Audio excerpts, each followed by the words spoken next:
Hello everyone, welcome back to our YouTube channel. Hope you are doing very well. আজকে একটা marathon class লই আইলাম তোমরা লাগি। এরকম আরো 4-5টা ক্লাস আমার চ্যানেলের মধ্যে প্রোভাইড করা হইব। যদি তোমরা রেসপন্স ভালো পাওয়া যায় তো এইগুলা ভিডিও আমি আমার ইউটিউব চ্যানেলেও আপলোড করবো। আর আমার চ্যানেল সাবস্ক্রাইব করতে লাগতো না। এই ভিডিওটা বেশি বেশি করে তোমরা ফ্রেন্ডদের লগে শেয়ার করবা যাতে তারা উপকৃত হন। অনেক টাইম লাগে একটা ভিডিও বানাইতে, এরপরেও আমি তোমরা লাগি ব্যস্ততার মধ্যে এই ভিডিওটা প্রিপেয়ার করি আর ওকে। অনেকে কমেন্ট করো স্যার আপনার চ্যানেলের ল্যাঙ্গুয়েজ যেগুলো আছে বুঝাইবার এগুলা সিলেটি বা লোকাল ভাষাখানে। তো আমি কই দিই মোস্ট অফ মাই সাবস্ক্রাইবার মানে আমার চ্যানেলের maximum subscriber from Bengali medium. তো আমি ট্রাই করি সহজ সরলভাবে তারা বুঝিয়ে দেওয়ার। আর ভেরি সুন আমি নতুন একটা ইউটিউব চ্যানেল স্টার্ট করি, যেটা ইংলিশ আর হিন্দি মিডিয়াম থাকবো। এটাও আমরা ভেরি সুন স্টার্ট হয়ে যাব, নিউ সেশন থেকে এটা স্টার্ট হইব। আমরা পলিটিক্যাল সায়েন্স, ইকোনমিক্স, এডুকেশন সব ক্লাস দেওয়ার ট্রাই করবো। ওকে, তো বিনা দেরি করে আমরা ভিডিওটা স্টার্ট করি। এই ক্লাসটা class 2 political science marathon class 1, এটা 1 নম্বর ভিডিও আমরা ম্যারাথন ক্লাস। ভিডিওটা লম্বাও হইতে পারে কিন্তু তোমরা পুরো দেখবা আর কপিতে এগুলো নোট করবা। এই কিউআর কোডটা স্ক্যান করে তোমরা আমরা স্টাডি ম্যাটেরিয়াল যেটা গ্রুপ আছে এটা জয়েন করতে পারবা, যেগুলো নোটস ইম্পর্টেন্ট দেওয়া এই গ্রুপের মধ্যে দেওয়া হয়, তোমরা ফাইলি পাই। আর এই হোয়াটসঅ্যাপ নম্বরে তোমরা মেসেজ করলে 60054461 তোমরা ক্লাসের নোটসগুলো তোমরা নিতে পারবা। তো মেসেজ করবা এই নম্বরের মধ্যে নোটসের লাগি। তো আমরা আজকে first question, right the differences between migrant and refugee.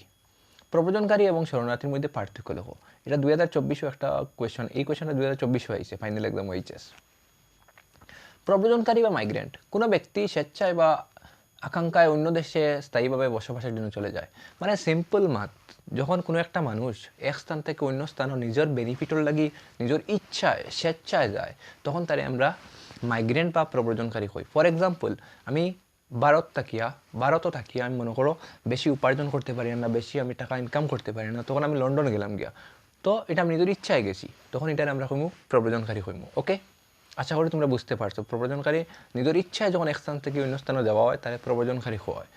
শরণার্থী মানে রিফিউজি, এই ওয়ার্ডটা তোমরা অনেকে শুনছো যে সিলেটি ভাষায় গালি দিতে রিফিউজি রিফিউজি হয়ে এরকম গালিও দেওয়া হয়।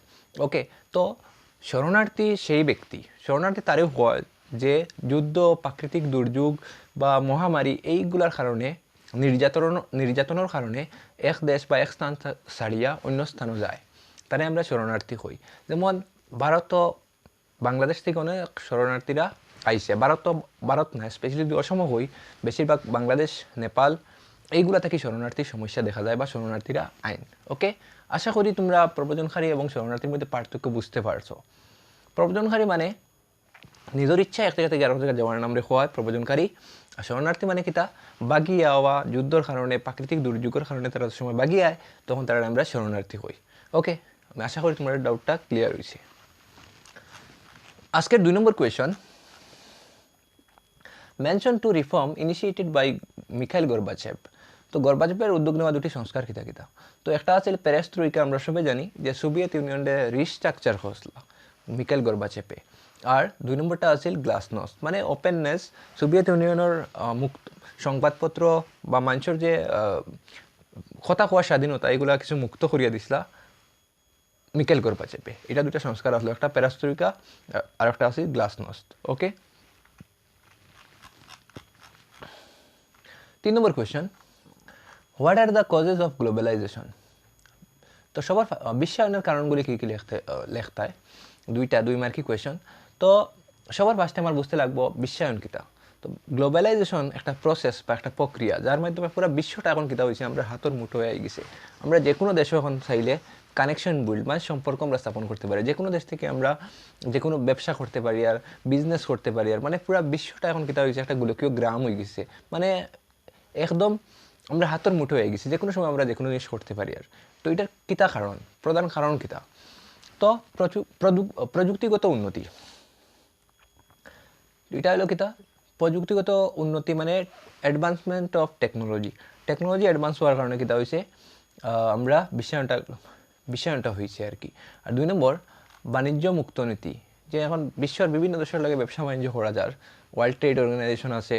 তো এগুলোর কারণে কিতা হয়েছে আমরা বিশ্বায়নটা হয়েছে বা বিশ্বায়নের এগুলো প্রধান কারণ হয়। ওকে, এরপরে question, write the name of 2 conflicting community of Sri Lanka. শ্রীলঙ্কার দুইটা বিবাদমান সম্প্রদায়ের নাম লেখো।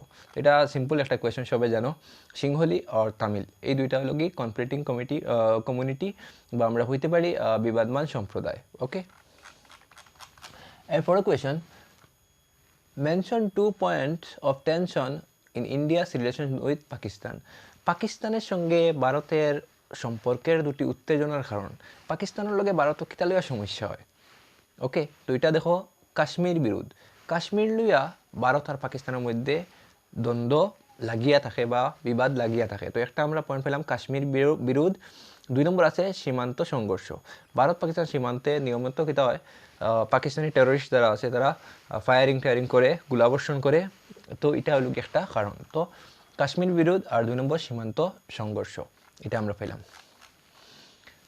Question number 6, mention 2 points of tension in India's relation with China. চীনের লগে ভারত কিতা লইয়া সমস্যা হয়। তো এটাও সেম, একটা আছে সীমান্ত বিরোধ, অরুণাচল প্রদেশ, আকসাই চীন, এইগুলার চীনে দখল করে দিতে চায়, এটা লইয়া কিতা হয়, দরবার বা বিরোধ লাগিয়ে থাকে। আর 2 নম্বর আছে তিব্বত বিতর্ক, যে তিব্বতের রিলিজিয়াস লিডার দলাই লামারে ভারতে আশ্রয় দিলেছিল। এটা আশ্রয় দেওয়ার পর থেকে লইয়া চীনের লগে ভারতের সম্পর্কটা খারাপ হয়েছে আমরা হইতে পারি। ওকে, পুরা আমি ডিসকাস করি, নাহলে এই ভিডিওটা পুরা যদি আমি ডিসকাস করি তো এই ভিডিওটা অনেক লম্বা হয়ে যাব। তো ট্রাই করছি আমি সহজভাবে তোমরা সিম্পলভাবে তোমরা বুঝিয়ে দেওয়ার। Okay, mention 2 points of tension in India's relation with Bangladesh. ভারতের সঙ্গে বাংলাদেশের বিবাদের কারণ। তো জল বিতরণ নিয়ে সমস্যা, গঙ্গা ব্রহ্মপুত্র নদীর জল বিতরণ বন্টন লইয়া সমস্যা হয়। আর 2 নম্বর যেটা সব থেকে ইম্পর্টেন্ট সমস্যা, শরণার্থী সমস্যা। বাংলাদেশ থেকে ভারত রিফিউজি শরণার্থীরা তোমার আইন, এটা সমস্যা ক্রিয়েট করে, 2 দেশের মধ্যে সমস্যা ক্রিয়েট হয়। তো ফার্স্ট হলো জল বিতরণ নিয়ে সমস্যা, আর পরের পয়েন্টটা হলো শরণার্থী সমস্যা। ওকে, next question, 2 consequences of emergency of 1975, 1975 সালের জরুরি অবস্থার 2টি পরিণতি বা ফলাফল দেখো। যে 1975 সালে যে ইমার্জেন্সি হয়েছিল বা জরুরিকালীন অবস্থার 2টা ফলাফল কিতা। তো 1 নম্বর পয়েন্ট, রাজনৈতিক স্বাধীনতা সীমিত করা।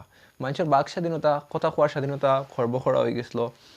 এরপরে সংবাদপত্র, নিউজ পেপার বা মিডিয়ার পাওয়ারটা সরানি হয়ে গেছিলো আর কি, কমে গেছিলো। এটা জরুরিকালীন অবস্থার ফলাফল। আর গণতন্ত্রের অবনতি, মানে Democratic crisis of Democratic order, যেটা গণতন্ত্রের অবনতি হয়ে গেছিলো, এটা একটা পয়েন্ট আমরা পাইলাম। Okay, write any 2 objectives of planning of India. ভারতের পরিকল্পনার 2টি উদ্দেশ্য লেখো। ভারত যে পরিকল্পনা লওয়া হয়েছিল বা প্ল্যানিং হয়েছিল, এটার কিতা উদ্দেশ্য আসলো। 1 নম্বর অর্থনৈতিক উন্নয়ন, দেশের সার্বিক উন্নয়ন এবং জনসাধারণের কল্যাণ নিশ্চিত করা। অর্থনৈতিক উন্নয়ন, দেশের অলরাউন্ড ডেভেলপমেন্ট, দেশের উন্নয়ন করবার লাগে এই প্ল্যানটা করা হয়েছিল। আর স্বাধীনতা ও আত্মনির্ভরশীলতা, সেলফ রিলায়েন্স, দেশের আত্মনির্ভরশীল বানাইবার লাগে এই প্ল্যানিংটা লওয়া হয়েছিল আমরা কইতে পারি। ওকে, আর মনে রাখবা যেটা ফার্স্ট 5 ইয়ার প্ল্যান আসলো, এটা 1951 আসলো। এটাত বেশিরভাগ কিতার উপরে জোর দেওয়া হয়েছিল, কৃষির উপরে বেশি গুরুত্ব দেওয়া হয়েছিল। আর 2 নম্বর যেটা 5 ইয়ার প্ল্যান আসলো, এটার মধ্যে বাড়ি ইন্ডাস্ট্রি, শিল্পের উপরে বেশি গুরুত্ব দেওয়া হয়েছিল। এটা তোমরা মনে রাখবা। ওকে, এরপরে question, which 2 article of the constitution of India gave more autonomy to Jammu and Kashmir. ভারতের সংবিধানের কোন দুটি দ্বারা জম্মু ও কাশ্মীরকে অধিক স্বায়ত্তশাসন দিয়েছিল। তো এটা তো আর্টিকেল 370 এখন নাই, কিন্তু এরপরেও জানতে লাগবো কোন দুইটায় দিছিল। তো এখানে আর্টিকেল 370 দ্বারা 370 জম্মু কাশ্মীরের বিশেষ মর্যাদা দিয়ে দিছিল, তার আলাদা ফ্ল্যাগ আসলো, তার আলাদা সংবিধান আসলো, এটা আমরা পেলাম। আর 35A কিতা করছে, যে কাশ্মীরের যারা স্থায়ী বাসিন্দা আসলা তারা বিশেষ অধিকার দিয়ে দিছিল। এই দুইটা আর্টিকেলে জম্মু কাশ্মীরের মানুষের অধিক রাইট বা সুযোগ সুবিধা বা স্বায়ত্তশাসন দিছিল আমরা হইতে পারি। Okay, mention any 2 good relation with India with Bangladesh. বাংলাদেশের সাথে ভারতের ভালো সম্পর্ক লেখতায় 2টা। তো সীমান্ত নিরাপত্তা, 2 দেশে বর্ডার, মানে 2 দেশে তারা চায় সীমান্ত নিরাপত্তাটা সহযোগিতার মাধ্যমে কন্ট্রোল করতো, সহযোগিতার মাধ্যমে এটা আর কি সমাধান করতো। যেগুলো বিরোধ থাকে বা সমস্যা থাকে তারা 2 দেশে কোঅপারেশনের মাধ্যমে এটা সলভ করতে চায়। আর 2 নম্বর আছে অর্থনৈতিক সম্পর্ক। ভারত আর বাংলাদেশের মধ্যে বিভিন্ন রকম প্রজেক্ট বা ব্যবসা বাণিজ্য বা ট্রেড এইগুলা হয়। তো তো এটা হলো কি আমরা বালা রিলেশন বা গুড রিলেশন আমরা হইতে পারি। ওকে,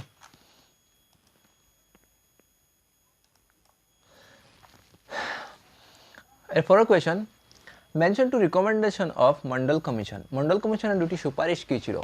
তো এটা আসলে প্রতিবন্ধী শ্রেণীর জন্য, মানে যারা ওবিসি আছে ওবিসির লাগি 27% রিজার্ভেশন করার লাগি প্রস্তাব দিয়েছিল, মানে সংরক্ষণ 27%, 27% সংরক্ষণের প্রস্তাব দিয়েছিল মন্ডল কমিশনে। আর শিক্ষা আর চাকরিত ওবিসির লাগি মানে এসসি এসটির সমান তারারও ফেসিলিটি দেওয়া হয়তো, এটা দাবি জানাইছিল, মন্ডল কমিশনের সুপারিশ আসলো। ওকে, এটা মনে রাখবাই তোমরা। এরপরে question, mention any two armed control agreement signed by the two superpower during Cold War. Cold ওয়ারের সময় অস্ত্র নিয়ন্ত্রণ দুইটা চুক্তি আর কি কিতা কিতা আসলো। তো একটা আছে এনপিটি আছে, যেটা নিউক্লিয়ার নন প্রলিফারেশন চুক্তি, এটা 1968 খ্রিস্টাব্দে হয়েছিল। আর আছে স্টার্ট ওয়ান, ওকে, এটা 1991 হয়েছিল, 1991 হয়েছিল, 1991 হয়েছিল স্টার্ট ওয়ান। ওকে, এই দুইটা চুক্তি কোল্ড ওয়ারের সময় সাইন করা হয়েছিল। ওকে, আমার উচ্চারণ বা আজকে হতা হইতে একটু প্রবলেম হয়, তো এটা তোমরা ইগনোর করবাই। অনেক অত লম্বা ইলা বইয়া আমি ক্লাস অ্যাকচুয়ালি করতে পারি না, অসুবিধা হয়, কিন্তু এরপরেও আমি ট্রাই করছি তোমরা ভিডিও দেওয়ার, তো ভিডিওটা তোমরা পুরো দেখবাই। এরপরের question, mention two organisation involve with economic globalisation. অর্থনৈতিক বিশ্বায়নের সঙ্গে জড়িত দুটি সংস্থার নাম লেখো। একটা আছে বিশ্ব বাণিজ্য সংস্থা WTO, আর একটা আছে তোমার আন্তর্জাতিক মুদ্রা তহবিল IMF। এই দুইটা অর্থনৈতিক বিশ্বায়নের সঙ্গে জড়িত দুইটা সংস্থা। ওকে, এইরকম কোয়েশন আমরা পরীক্ষার মধ্যে থাকবো, তো তোমার টেনশন লওয়ার কোনো ব্যাপার না, প্রিপেয়ার করো। আর এইগুলো নোটস আমি তোমার অলরেডি প্রোভাইড করে দিয়েছি, কিন্তু এরপরও আমি তোমরা ডিসকাস করি, আর এইরকম কোয়েশন তোমরা পরীক্ষার মধ্যে থাকবো। এরপরের question, write any two features of party system in India. ভারতের দলীয় ব্যবস্থার দুটি বৈশিষ্ট্য লেখতায়। দলীয় ব্যবস্থার বৈশিষ্ট্য হলো দলীয় বহুত্ববাদ। ভারতের মধ্যে বিভিন্ন রকমের রাজনৈতিক দল দেখা যায়, এটা একটা বৈশিষ্ট্য। আর 2 নম্বর যদি আমরা কই, অন্তর্দলীয় বিরোধ, মানে দলের ভিতরে কিতা থাকে, বিরোধ থাকে। একটা দল বনি গেছে, অন্য দলে কিতা করবো, বিরোধিতা করবো। তো অন্তর্দল মানে দলের ভিতরে কিতা থাকে, বিরোধ থাকে। দলের বাইরে তো বিরোধী পার্টি আসেও, কিন্তু দলের ভিতরে প্রায় সময় কিতা থাকে, বিরোধ দেখা যায়। ওকে, এটা আমরা পেলাম। Write any two consequences of 1977 Lok Sabha election. 1977 সালের লোকসভা নির্বাচনের দুটি ফলাফল লেখো। কংগ্রেসের পতন। তো 1977 সালের লোকসভার নির্বাচনের যদি ফলাফল হইতো, কংগ্রেসের পতন, কংগ্রেস হারি গেছিল।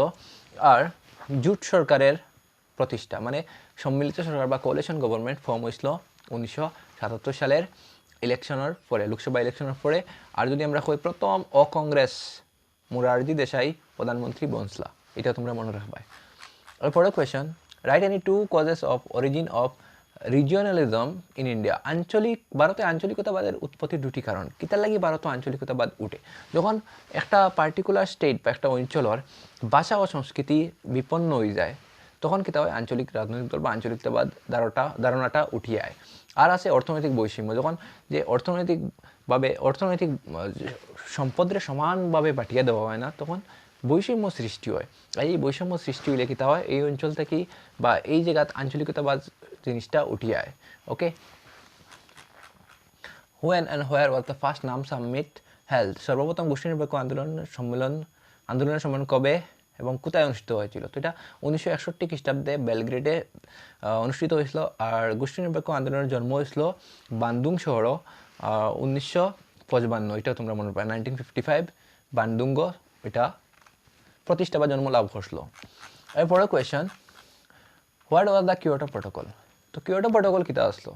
কিয়োটো প্রোটোকল কী ছিল? কিয়োটো প্রোটোকল ছিল একটি আন্তর্জাতিক চুক্তি যা জলবায়ু পরিবর্তন, মানে সিম্পল যদি আমি কইলাই, কিয়োটো প্রোটোকল আসলো গ্রিন হাউস গ্যাস কমাইবার লাগি উন্নয়নশীল দেশের ছাড় দিলেছিল। আর সব মানে উন্নত দেশের উপরে দায়ী করতো যে উন্নত দেশগুলা পরিবেশে বেশি নষ্ট করে এবং তারা গ্রিন হাউস গ্যাসের পরিমাণটা কন্ট্রোল করতো। এটা হলো কি দাবি করছিল। এটা একটা ইন্টারন্যাশনাল এগ্রিমেন্ট আসলো, ইন্টারন্যাশনাল আন্তর্জাতিক চুক্তি আসলো। এরপরে question, who introduce 20-point programme and why. কে এবং কেন 20 দফা প্রোগ্রাম প্রবর্তিত করেছিলেন? তো এটা আমরা সবাই জানি, ইন্দিরা গান্ধী 1975 খ্রিস্টাব্দে ইন্দিরা গান্ধী 20-point প্রোগ্রামটা লঞ্চ করছিলা। এটা কয়েকটা প্রোগ্রাম যদি আমি কই, যেমন গরিবি হটাও, এরকম কিছু প্রকল্প হাতে আনছিলা যাতে সমাজের সব মানুষের উন্নতি হয় বা বিকাশ হয়। এটা লাগি 20-point প্রোগ্রামটা ইন্দিরা গান্ধী লঞ্চ করছিলা বা এটা প্রবর্তিত করছিলা। What was Chipko movement? Chipko movement কী ছিল? এটা আমরা সবাই জানি একটা পরিবেশ আন্দোলন। এই আন্দোলনটা চিপকো শব্দের অর্থ কিতা, চিপকিয়া ধরা হাগ। তো গ্রামের সব পুরুষরা কাজে যান গিয়া, কাজে দেওয়ার পরে কিতা হচ্ছে গড় একদম মহিলারা তখন তো হঠাৎ কাঠুরি যারা লগি গাছ কাটন তারা আইসন, আওয়ার পরে গাছ কাটার শব্দ শোনা হয়েছে, উত্তরাখণ্ডের কথা কইয়ার আমি।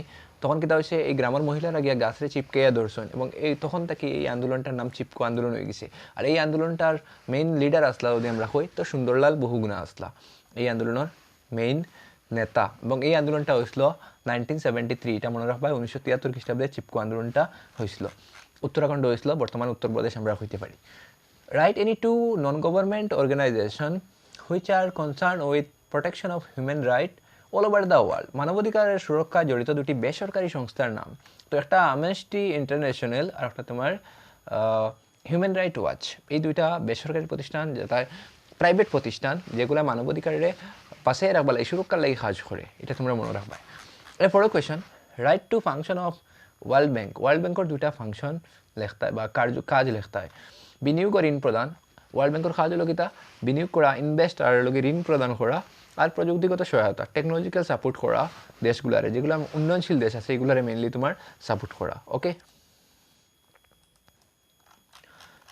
এরপরে কোয়েশন, when was ভারতীয় Jana Sangh form, who was the founder president of ভারতীয় জনসংঘ।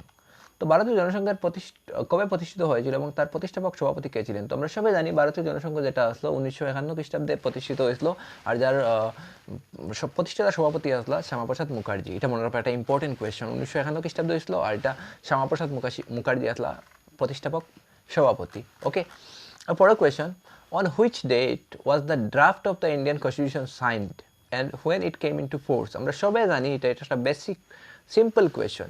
ভারতীয় সংবিধান কখন কার্যকরী হয়েছিল, ওকে, আর কখন গৃহীত হয়েছিল। গৃহীত মানে কিতা বনিয়া রেডি হয়ে গেছিল।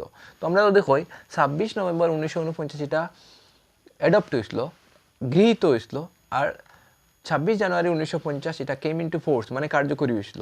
এই দুইটা জিনিস তোমরা মনে রাখবা। গৃহীত হয়েছে 26 নভেম্বর 1949 আর কার্যকরী হয়েছে 26 জানুয়ারি 1950, এটা তোমরা মনে রাখবা। আর এই যে আমরা সংবিধানের যে ড্রাফট এটা বি.আর. আম্বেদকরে প্রিপেয়ার করছিল বা তাহলে চেয়ারম্যানও হওয়ার, ড্রাফটিং কমিটির চেয়ারম্যানও হওয়ার doctor B R. Ambedkar. Okay, give two suggestion to curb communalism in India. ভারতের সাম্প্রদায়িকতাবাদ প্রতিরোধে দুটি পরামর্শ দাও। কেমনে আমরা সাম্প্রদায়িকতাবাদ আমরা রিমুভ করতে পারি সমাজ থেকে। তো ফার্স্ট কি, শিক্ষা ও সচেতনতা বৃদ্ধি। আমরা যদি শিক্ষা আর সচেতনতা বৃদ্ধি করি তখন কী হইব, যে সাম্প্রদায়িকতাবাদ জিনিসটা আছে এটা আস্তে আস্তে সরব।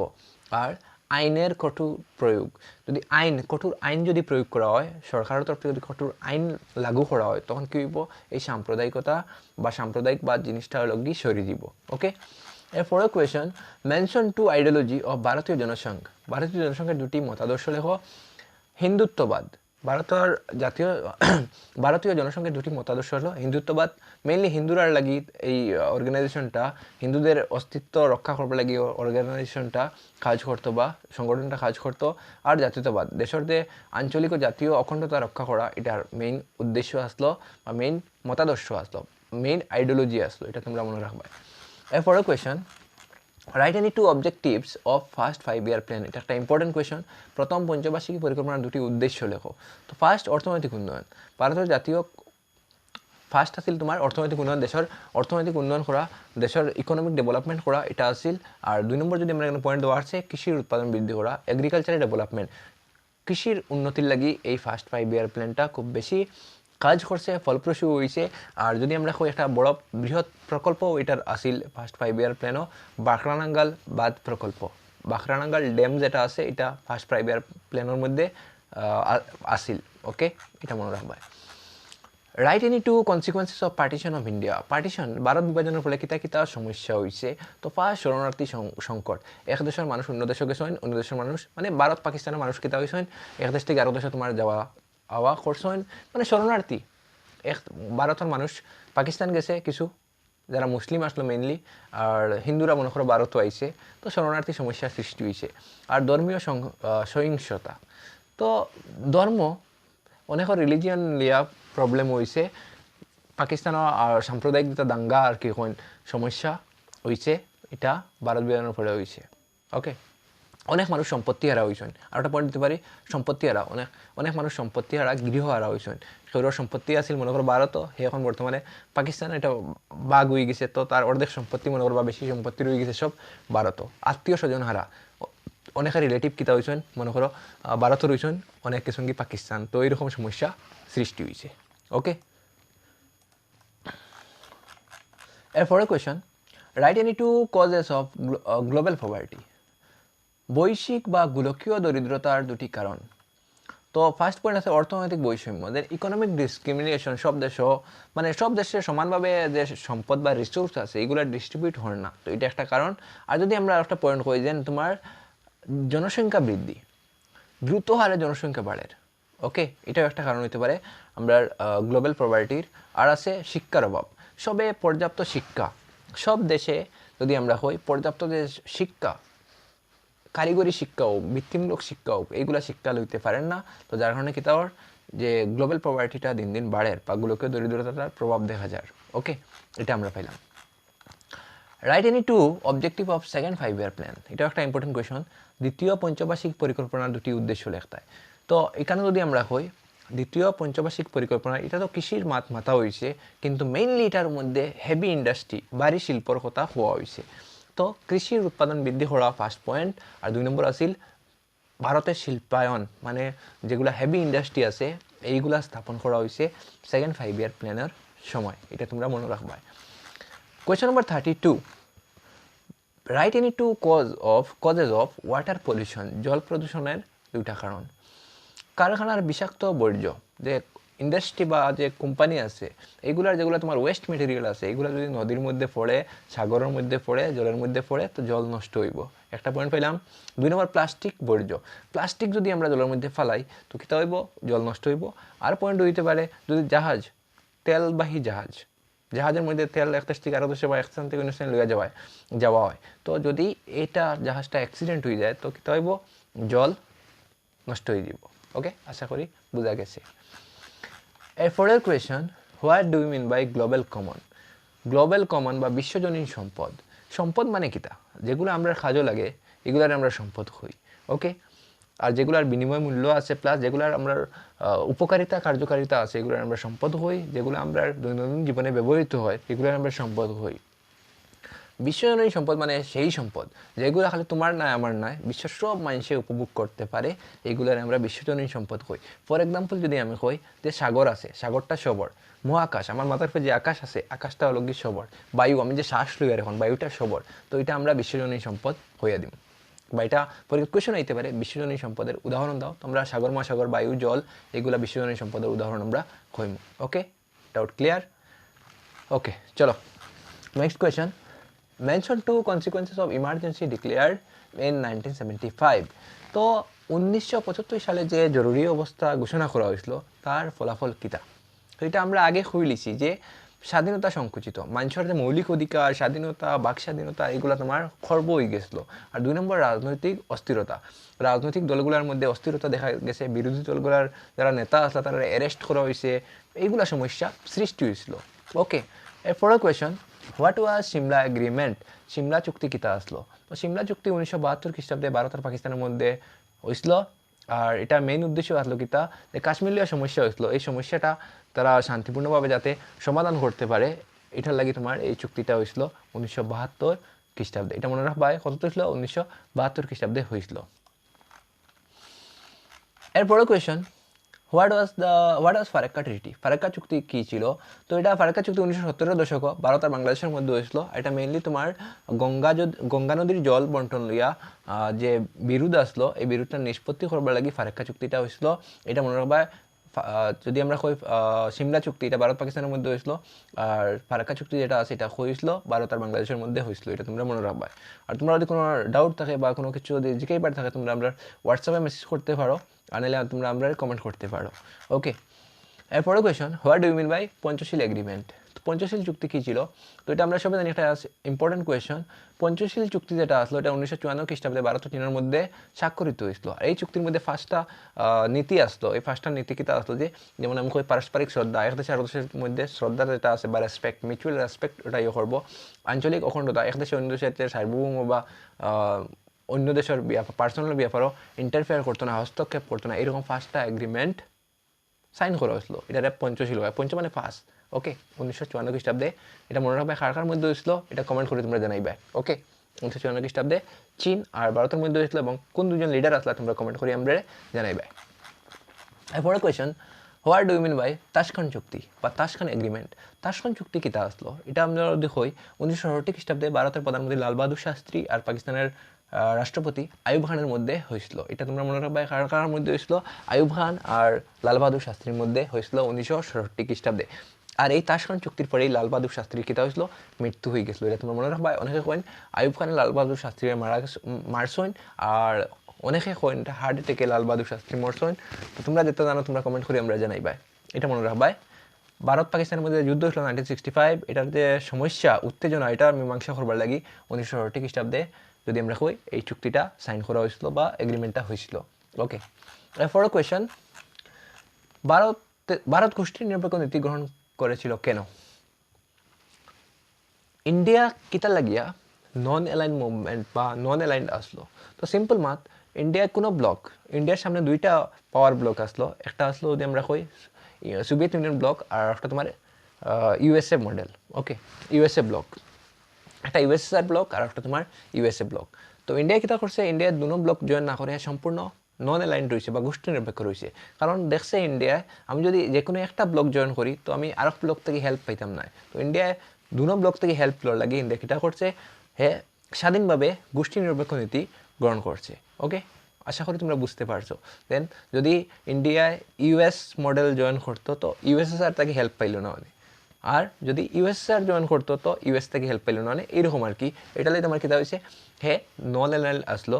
আর ভারতের গোষ্ঠী নিরপেক্ষ নীতির পিতা বা ফাদার হওয়ায় পণ্ডিত জওহরলাল নেহরুর। এটা তোমরা মনে রাখবা। ওকে, নেক্সট কোয়েশন, শক থেরাপির 2টি প্রভাব উল্লেখ করো।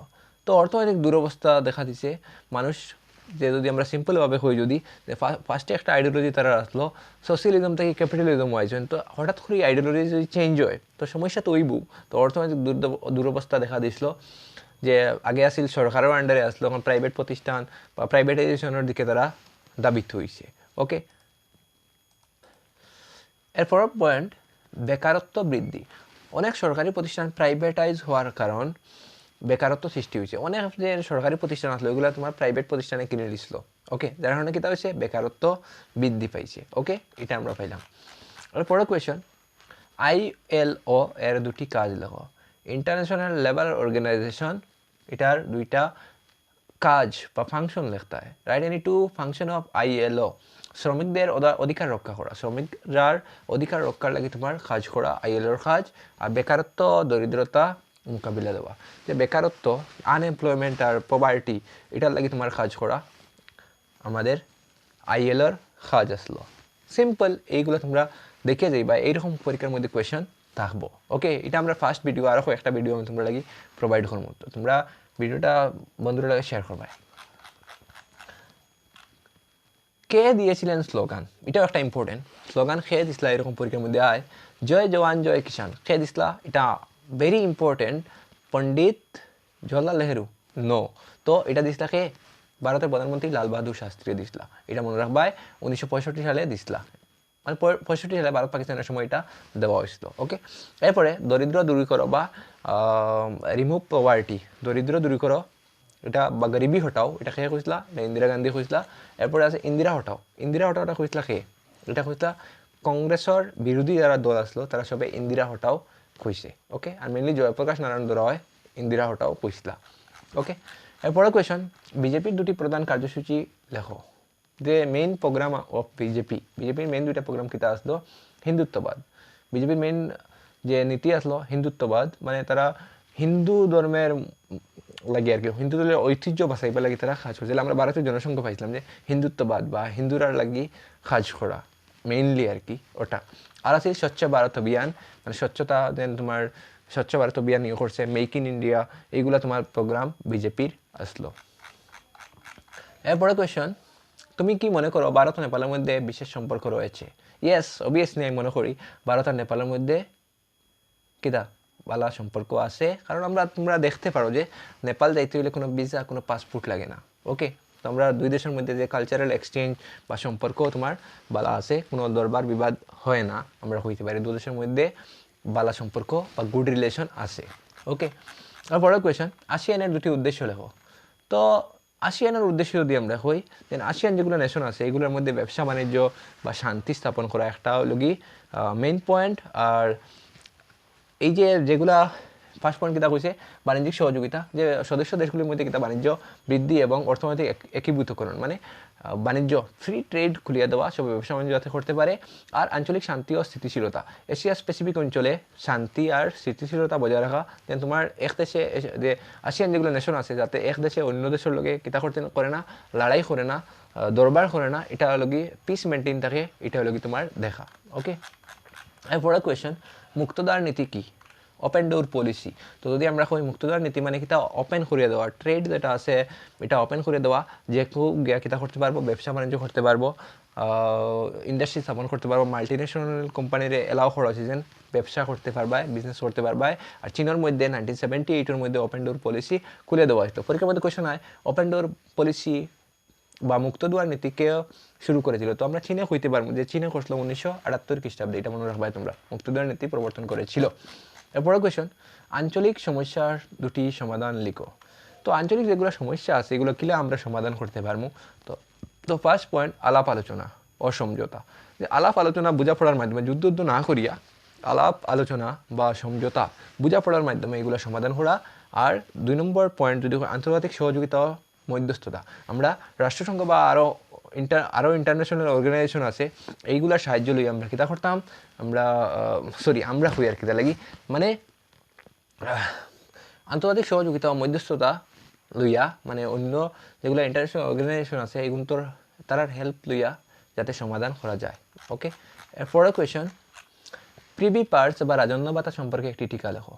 তো প্রিভি পার্স বা রাজন্য ভাতা ছিল ভারতের স্বাধীনতার, মানে প্রিভি পার্স বা রাজন্য ভাতা আমরা সবাই জানি ভারতের মধ্যে রাজাশাহিত অঞ্চল আর ব্রিটিশ ইন্ডিয়ার প্রভিন্স আসলো। তো যেগুলো রাজাশাহিত অঞ্চল আসলো আমরা সবাই জানি, যেগুলো তোমার প্রিন্সলি স্টেট আসলো, এইগুলা কিতা হয়েছিল রিমুভ হয়ে গেছিলো, শেষ হয়ে গেছিলো ভারত বিভাজন হওয়ার পরে।